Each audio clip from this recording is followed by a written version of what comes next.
O Lord, O personified three worlds, Father of the three worlds, O strength of the three worlds in the form of the Vaman incarnation, O three-eyed form of Nrsingadev, O most beautiful person within the three worlds, everything and everyone, including human beings and even the Daitya demons and the Danavas, is but an expansion of your energy.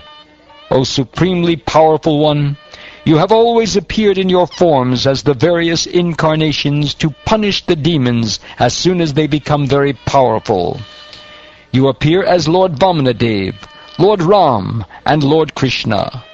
You appear sometimes as an animal like Lord Boar, sometimes a mixed incarnation like Lord Nrsingadev and Lord Hayagriva, and sometimes an aquatic like Lord Fish and Lord Tortoise. Assuming such various forms, you have always punished the demons and Danavas. We therefore pray that your Lordship appear today as another incarnation, if you so, to kill the great demon Vritrasura. O Supreme Protector, O Grandfather, O Supreme Pure, O Lord, we are all surrendered souls at your lotus feet. Indeed, our minds are bound to your lotus feet in meditation by chains of love. Now please manifest your incarnation. Accepting us as your own eternal servants and devotees, be pleased with us and sympathetic toward us. By your love-filled glance, with its cool and pleasing smile of sympathy, and by the sweet nectarian words emanating from your beautiful face, free us from the anxiety caused by this Vritrasura, who always pains the cores of our hearts. O Lord, as the small sparks of a fire cannot possibly perform the actions of the whole fire, we sparks of your Lordship cannot inform you of the necessities of our lives. You are the complete whole. Therefore, of what do we need to inform you? You know everything because you are the original cause of the cosmic manifestation, the maintainer and the annihilator of the entire universal creation. You always engage in your pastimes with your spiritual and material energies, for you are the controller of all these varied energies. You exist within all living entities, within the cosmic manifestation, and also beyond them. You exist internally as Parabrahman, and externally as the ingredients of the material creation. Therefore, although manifested in various stages, at different times and places, and in various bodies, you, the personality of Godhead, are the original cause of all causes. Indeed, you are the original element. You are the witness of all activities, but because you are as great as the sky, you are never touched by any of them. You are the witness of everything as Parabrahman and Paramatma. O Supreme Personality of Godhead, nothing is unknown to you. Dear Lord, you are omniscient, and therefore you know very well why we have taken shelter at your lotus feet, which provide shade that gives relief from all material disturbances. Since you are the Supreme Spiritual Master, and you know everything, we have sought shelter of your lotus feet for instruction. Please give us relief by counteracting our present distress. Your lotus feet are the only shelter for a fully surrendered devotee, and are the only means for subduing all the tribulations of this material world. Therefore, O Lord, O Supreme Controller, O Lord Krishna, please annihilate this dangerous demon Vritrasura, Tvashta's son, who has already swallowed all our weapons, our paraphernalia for fighting, and our strength and influence. O Lord, O Supreme Pure, you live within the core of everyone's heart and observe all the desires and activities of the conditioned souls. O Supreme Personality of Godhead, known as Lord Krishna, your reputation is bright and illuminating. You have no beginning, for you are the beginning of everything. This is understood by pure devotees, because you are easily accessible to the pure and truthful. When the conditioned souls are liberated and sheltered at your lotus feet, after roving throughout the material world for many millions of years, they attain the highest success of life. Therefore, O Lord, O Supreme Personality of Godhead, we offer our respectful obeisances at your lotus feet.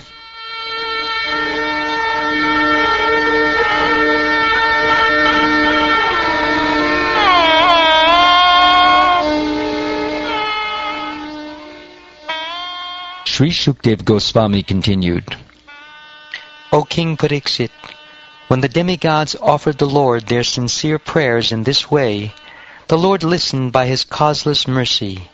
Being pleased, he then replied to the demigods, O beloved demigods, you have offered your prayers to me with great knowledge, and I am certainly most pleased with you. A person is liberated by such knowledge, and thus he remembers my exalted position, which is above the conditions of material life. Such a devotee is fully purified by offering prayers in full knowledge. This is the source of devotional service to me. O best of the intelligent demigods, although it is true that nothing is difficult for one to obtain when I am pleased with him, a pure devotee, whose mind is exclusively fixed upon me, does not ask me for anything but the opportunity to engage in devotional service.